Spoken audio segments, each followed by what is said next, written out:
இப்போ ட்ரெண்டிங்காக இருக்க இந்த மாதிரி டக் லைன்ஸ் எல்லாம் எப்படி ஸ்டிச் பண்ணணும்னு பார்க்கலாம்.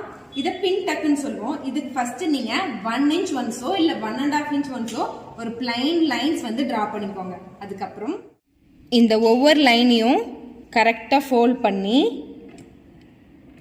ஒரு 1 mmல ஸ்டிச் பண்ணணும்.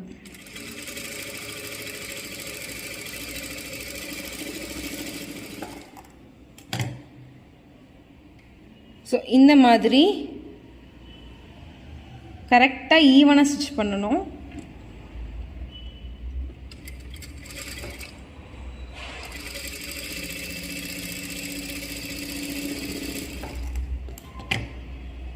ஸோ ஃபேப்ரிக்கை ஃபஸ்ட்டு இந்த மாதிரி டக்ஸ் பிடிச்சதுக்கப்புறம் உங்களோட பேட்டர்ன்லேயோ உங்கள் மெஷர்மெண்ட்லேயோ வச்சு கட் பண்ணி ஸ்டிச் பண்ணிங்கன்னா இந்த மாதிரி அழகான டிசைன்ஸ் வந்து கிடைச்சிரும். ஸோ நிறைய பேர் வந்துட்டு இது எப்படி பண்ணணும்னு சொல்லி டிஎம் பண்ணியிருந்தீங்க.